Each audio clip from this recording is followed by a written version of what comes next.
Buenos días, tardes o noches, señores, señoras. Un placer nuevamente tenerlos aquí conmigo en este canal de Miliani Dental. Mi nombre es el Dr. Alejandro Miliani y será un placer seguir discutiendo en relación a una serie de temas que hemos comenzado hace un par de videos atrás relacionados a las urgencias o emergencias médicas odontológicas que pueden suceder en nuestra consulta. En esta ocasión vamos a hablar de una en particular relacionada a lo que es el asma y a la obstrucción aguda de las vías respiratorias.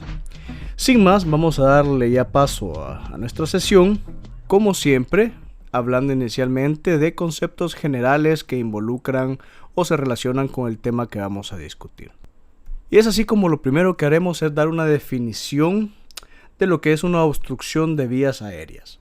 Esto se produce cuando las vías respiratorias altas se estrechan o bloquean, dificultando la respiración. Las zonas de las vías respiratorias superiores que pueden resultar afectadas son la tráquea, la laringe o la garganta o faringe. En las personas que padecen de asma, las vías aéreas pueden ser obstruidas o bloqueadas debido a que se hinchan, se estrechan o se tapan con flema espesa. ¿Y cómo vamos a clasificar las distintas obstrucciones siempre agudas de vías respiratorias? Vamos a clasificarlas en dos escenarios dependiendo del nivel de obstrucción que presenten en ellos. Tenemos por un lado la obstrucción parcial. Esta se caracteriza por una respiración ruidosa que se percibe un gorgoteo que indica la presencia de fluidos en las áreas de las vías aéreas. Si se escucha un ronquido, puede ser debido a la obstrucción de la faringe por la lengua, y en el caso de que sea la vía aérea superior, se escucha un estridor al momento de la inspiración y un silbido durante la exhalación si el bloqueo es en una vía aérea inferior. Por otro lado, tenemos la clasificación de una obstrucción completa.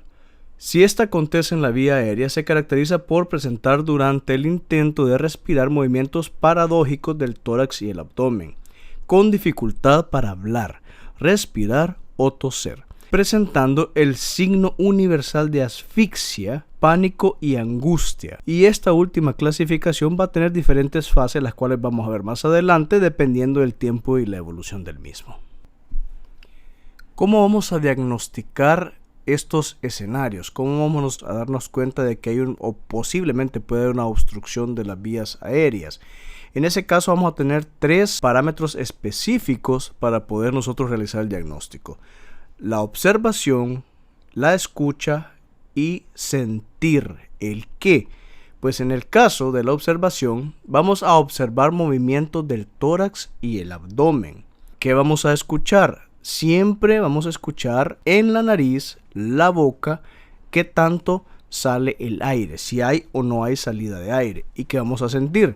Lo mismo, vamos a percibir la salida de aire a nivel siempre de la nariz o de la boca. Y de esta manera vamos a diagnosticar la complejidad de la obstrucción que acontece a nivel de vías aéreas. Por medio de este diagnóstico es que nosotros vamos a identificar el tipo de obstrucción que puede presentar el paciente. Y es así como va a estar ligada cada una de las características clínicas que presenta el mismo.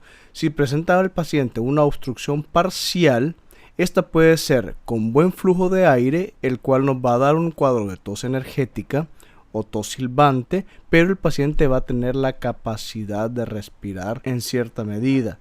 Por otro lado, cuando el paciente, siempre por medio de una obstrucción parcial, presente un intercambio pobre de aire, va a tener tos débil, estertores en la inspiración, respiración paradójica, sonidos vocales alterados y letargo, además de la desorientación que va a presentar por la poca cantidad de oxígeno que el paciente va a estar produciendo.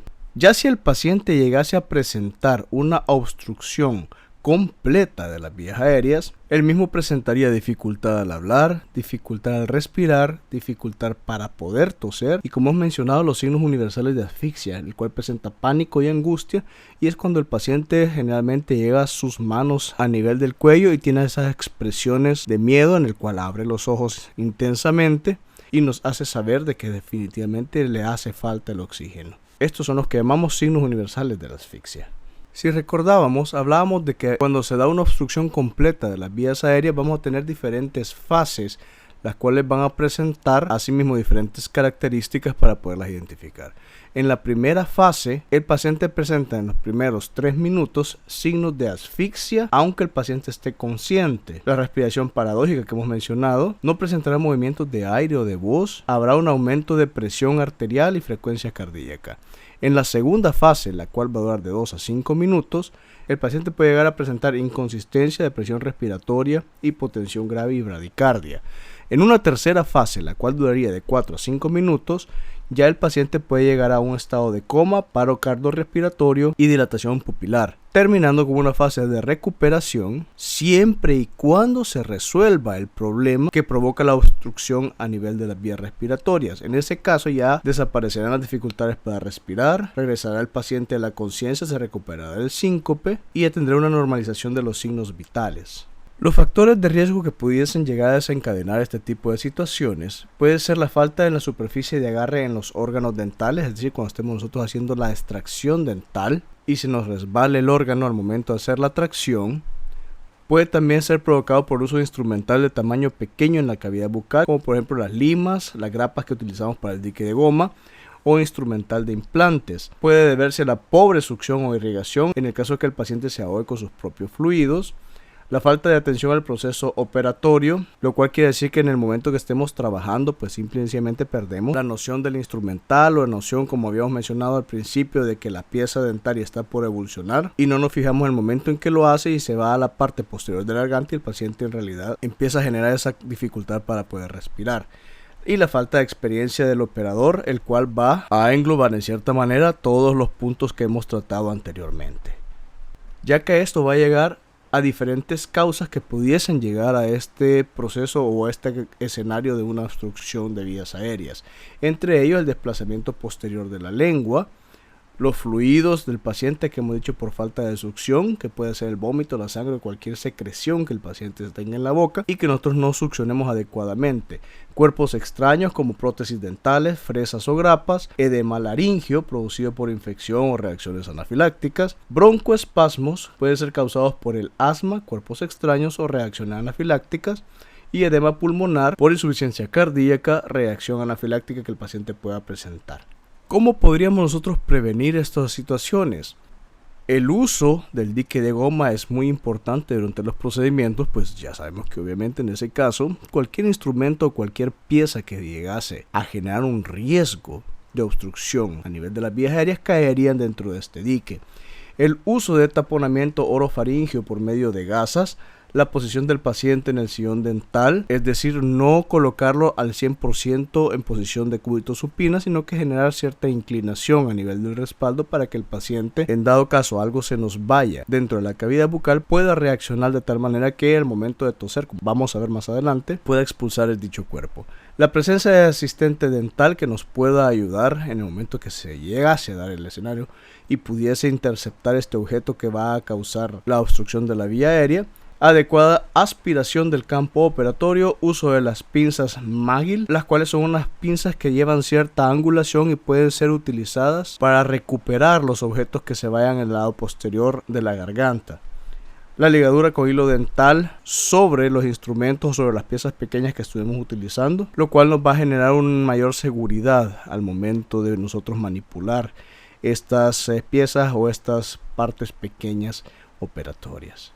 Ya en dado caso el paciente presenta la obstrucción marcada de las vías respiratorias o por lo menos deglute un objeto, inicialmente lo que vamos a hacer es observar en estos casos, cuando repito, no presente la obstrucción de vías aéreas, en este caso casi siempre se dan por medio de que el paciente se traga el objeto, entonces nosotros vamos a tomar una radiografía de abdomen, le vamos a generar una dieta alta en fibra, y vamos a tener control radiográfico luego de los primeros 7 días para ver si el cuerpo extraño ha sido expulsado por el organismo.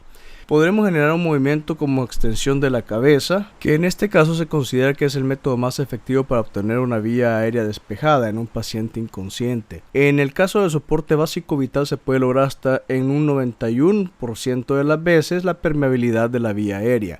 Esto, al extender los tejidos cervicales anteriores, desplazar además la lengua de la pared posterior de la faringe y elevar la epiglotis de la apertura laringea. Esto logrará una correcta extensión en la cabeza del paciente y la elevación del mentón, ya que se coloca una mano en la frente del paciente y con suavidad se inclina esta hacia atrás.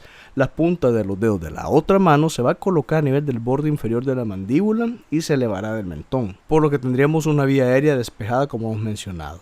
Otro método que podríamos utilizar de forma alternativa es la tracción de la mandíbula o subluxación mandibular, esto para abrir siempre las vías aéreas. Se va a recomendar este movimiento en pacientes con sospecha de lesión de columna cervical. Poner una mano a cada lado de la cabeza de la víctima, con los codos apoyados en la superficie donde está acostado el paciente, sujetamos bien los ángulos de la mandíbula y los elevamos con ambas manos. Se aconseja que un asistente sujete la cabeza y el cuello para no agravar alguna lesión cervical. Sin embargo, si la obstrucción persiste y aún no se logra la permeabilidad de la vía aérea, hay que lograr obtener la misma aún si existe el riesgo de lesión cervical. Ya en casos no tan graves o no tan marcados de obstrucción de vía aérea, pues simplemente lo vamos a resolver por medio de la succión adecuada de fluidos o la provocación del reflejo de tos en el paciente. Ya el manejo de la obstrucción de estas vías aéreas va a depender de si el paciente se encuentra consciente o inconsciente. Para identificarla, debemos tomar en cuenta las señales universales de asfixia, las cuales consisten en poner, como yo les mencioné anteriormente, las manos a nivel de la base del cuello, así como la expresión facial de imposibilidad de tener un ciclo respiratorio, esa expresión facial donde abre bien los ojos y se le nota el temor y el miedo al paciente. En estos casos se debe de proceder a las maniobras para la liberación de la vía aérea con el paciente consciente.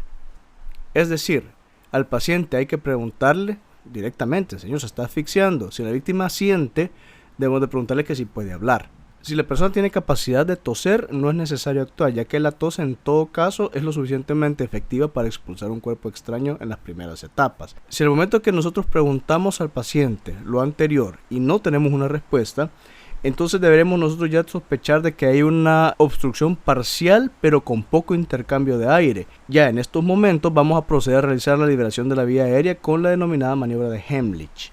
Y como hemos mencionado, esta va a tener dos metodologías, una si el paciente está consciente y otra si él mismo está inconsciente. En el caso de que el paciente se encuentre consciente, el operador deberá situarse detrás de él con los brazos debajo de las axilas rodeando el tórax. Colocar el puño de la mano diestra en la línea entre el ombligo y el apéndice sifoides y tratar de nunca aplicar la fuerza sobre este apéndice, pues correríamos el riesgo de lesionar la caja torácica sobre la parte media. Luego de esto se rodea el puño con la mano libre, efectuando compresiones abdominales de abajo hacia arriba cuantas veces sea necesario para expulsar el cuerpo extraño. En el caso que el paciente estuviera inconsciente, la maniobra se va a modificar en cierta manera. En estos casos se va a colocar al paciente en posición horizontal con la boca hacia arriba.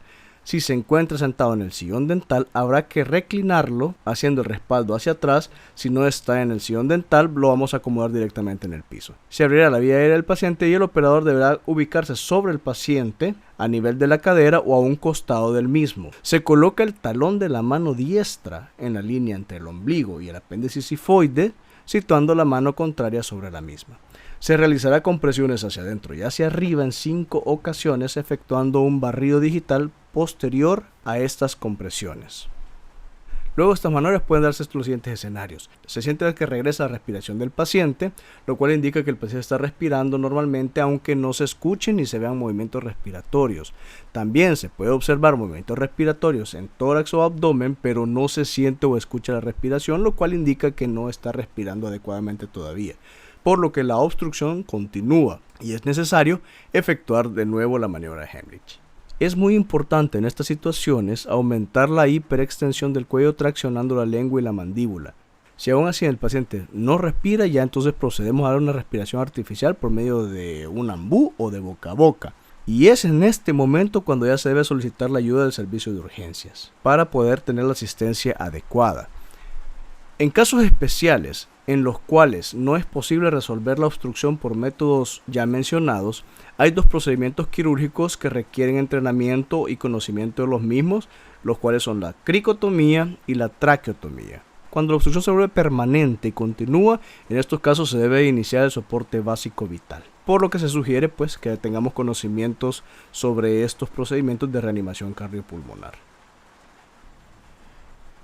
Eso sería en el caso de una obstrucción aguda por medio de algún objeto a nivel de vías aéreas. Hablemos ahora, de una forma un poco más rápida, de lo que es el asma bronquial, para poder conocer un poco más sobre este escenario que igual nos va a presentar algún tipo de complicación respiratoria. ¿Qué es el asma bronquial? Es un trastorno crónico inflamatorio caracterizado por una obstrucción reversible de las vías aéreas. Y este se va a clasificar siempre dependiendo tanto de su etiología como de su gravedad. En el caso, cuando hablamos según su etiología, vamos a tener que el asma puede ser de origen extrínseco o alérgico. Este se va a presentar en niños y adultos jóvenes, los cuales, entre este grupo, los pacientes van a presentar un componente alérgico. Esto se da generalmente de 35 al 50% de los casos de pacientes asmáticos.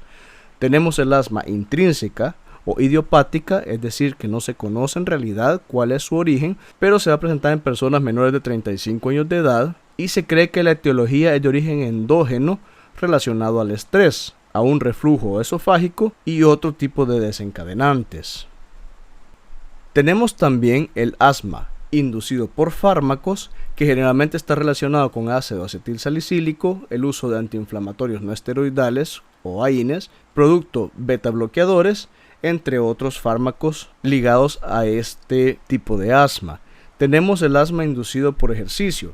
Este va a estar presente generalmente en niños, en infantes. Su etiología sigue siendo idiopática, pero se ha observado que los cambios de temperatura corporal son los que generalmente provocan un nivel de hiperreactividad a nivel bronquial, y se cree que esta es la causa o el origen de los mismos. Y por último, tenemos el asma de origen infeccioso, que se va a presentar como una respuesta inflamatoria ante algún tipo de patógeno, este sea un virus, hongos o bacterias. Y si lo vamos a clasificar por el nivel de gravedad, hablaríamos en primer caso de un asma de tipo leve intermitente, el cual va a presentar síntomas 2 veces por semana, o exacerbaciones, las cuales van a ser breves, es decir, que van a durar pocas horas, o se daría por pocos días. Por otro lado, tenemos la leve persistente, que en estos casos vamos a tener síntomas de más o menos 2 veces por semana, pero estos se van a dar únicamente una vez por día cada vez que se presenten. Los de tipo moderada persistente, en estos vamos a tener síntomas diarios, en el cual el paciente estará usando continuamente o diariamente los inhaladores. Habrá exacerbaciones que afectan la actividad física del paciente y serán más de 2 exacerbaciones por semana. Y la grave persistente presenta síntomas continuos, exacerbaciones frecuentes y va a presentar limitaciones a nivel de capacidad física. Las características clínicas a nivel general nos van a presentar en el paciente tos, disnea, taquipnea, taquicardia, diaforesis profusa y sibilancia. Y como síntomas o signos que va a presentar este paciente cuando se dé un ataque agudo de asma, vamos a observar sensación de congestión pulmonar, uso de músculos accesorios en la respiración, inquietud o ansiedad, la taquipnea que hemos mencionado y la taquicardia, que presentará respiraciones de más de 120 respiraciones por minuto, elevación de la presión arterial, la diaforesis profusa, la somnolencia, la confusión, una cianosis, tiros a nivel supraclavicular y un aleteo nasal. Estos signos y síntomas los veremos nosotros en los cuadros en que el paciente esté presentando un ataque agudo de origen asmático. Cuando hablemos a nivel bucal, vamos a tener marcada una serostomía, presentará el paciente gingivitis, aumento de caries, erosión dental y la candidiasis oral. Estas manifestaciones bucales se van a deber a la terapia crónica del problema del asma, es decir, los beta-agonistas inhalados disminuyen el flujo de salival en un 20 o un 35% y esto va a reducir el pH de la placa, lo cual va a estar asociado con el incremento de la gingivitis y la caries debido a la serostomía que producen. El uso de beta-agonistas y teofilina va a aumentar el reflujo gastroesofágico, que es el que va a contribuir a la erosión del esmalte, y la candidiasis se va a presentar en un 5% de los pacientes que utilizan esteroides inhalados por un periodo largo de tiempo, lo cual son las razones, como he mencionado, de las manifestaciones bucales en la terapia crónica del asma.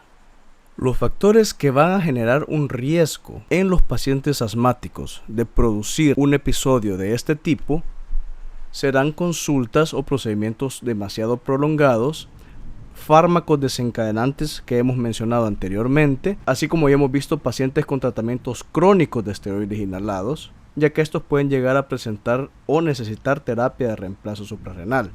El ambiente que genere un alto estrés en este tipo de personas y el desconocimiento de los factores precipitantes de estos escenarios. La fisiopatología ligada al asma bronquial viene relacionada a los cambios histopatológicos que traen como consecuencia la disminución del diámetro de la vía aérea, incrementando la resistencia de esta y la dificultad del paciente para respirar, causada por los siguientes factores: broncoespasmos, inflamación de la mucosa bronquial, hipersecreción de mucosa y la sobreproducción de SPUT, que son generalmente ligados a estos procesos fisiopatológicos que causan el asma bronquial. ¿Cómo podemos prevenir estos escenarios? Como siempre hemos mencionado, con una adecuada historia médico-odontológica, conociendo sobre la evolución de estos cuadros, conocer los factores desencadenantes de los mismos, sugiriéndole a estos pacientes que lleven consigo en todo momento broncodilatadores inhalados y manteniendo una adecuada interconsulta con el médico tratante. Debemos en todo momento tratar de evitar estos fármacos que pueden desencadenar estos problemas que ya hemos mencionado, que son los AINES, barbitúricos, narcóticos, macrólidos en el caso de pacientes con teofilina, evitar anestésicos locales que lleven sulfitos, es decir, tratar en estos casos, si ya conocemos previamente que el paciente suele padecer de asma, podemos utilizar un anestésico local sin vasoconstrictor, generar un ambiente libre de estrés y en caso ya más extremo se puede sedar al paciente utilizando benzodiazepinas en dosis bajas a nivel intravenoso o utilizando ácido nítrico en nuestros procedimientos. En relación al manejo que vamos a tener en cuenta con este tipo de pacientes, va a haber uno directamente a nivel médico y uno pues que nosotros podemos realizar a nivel de la consulta odontológica. A nivel médico, estos van a sugerir limitar la exposición de los agentes precipitantes. Pueden llegar a utilizar agonistas beta-adrenérgicos de acción corta como el albuterol o el mismo salbutamol, que es de los más conocidos, uso de corticosteroides orales inhalados, terapias que van a realizar una inhibición de los leucotrenos, como por ejemplo el montelukast de 5 a 10 miligramos. En el caso de pacientes mayores de 50 años, la opción que los médicos generalmente utilizan es el bromuro de ipratropio, conocido como tropium, ya que generalmente lo que es el salbutamol puede generar taquicardia en este tipo de pacientes. Y ya en casos de broncoespasmos crónicos que pudiesen ya poner en riesgo la vida del paciente, pues ya se llega a una situación de intubación, ventilación mecánica y la utilización de oxígeno. Esto, como repito, ya a nivel de broncoespasmos severos. A nivel odontológico, lo que a nosotros nos correspondería es la suspensión inmediata del tratamiento, el posicionamiento cómodo del paciente hasta que pase el episodio, retirar los objetos dentales de la boca, es decir, como hemos mencionado, grapas, limas de endodoncia, rodetes o instrumentos para implantes. Prepararnos y preparar a nuestro personal asistente en caso de necesitar apoyo vital básico, y podemos utilizar un manejo farmacológico por medio de la aplicación de salbutamol, broncodilatadores o colocarle oxígeno al paciente de 3 a 5 mililitros por minuto, así como el uso de adrenalina subcutánea o intramuscular, en este caso en presentación de 0.3 mililitros en concentraciones de 1 en 1000. Y bien, pues esto es lo que les he traído el día de hoy para hablar sobre las situaciones o sobre los escenarios de obstrucción de vía aérea de forma aguda, así como que conozcamos un poco también sobre las características del asma, saberlo identificar y conocer su manejo adecuado dentro pues de lo que nos corresponde a nosotros como parte de la consulta odontológica. Les comparto como siempre la bibliografía en la cual me he apoyado para poder desarrollar este tema. No me queda más que agradecerles a todos ustedes y a todas ustedes por acompañarme durante todas estas pláticas. Ya saben que como siempre les voy a compartir en mis redes sociales para que ustedes puedan hacer uso de las mismas, comunicarse conmigo en relación a preguntas, consultas o sugerencias sobre temas que podamos tratar en un futuro. Por el momento no me queda más que nuevamente agradecerles y despedirme hasta la próxima sesión de nuestra aula virtual de cirugía bucal. Mi nombre es el Dr. Alejandro Miliani y ha sido un placer poder compartir con ustedes un tema más de urgencias a nivel de la consulta odontológica y espero verlos en la próxima ocasión. Señores, señoras, se me cuida mucho. Hasta pronto.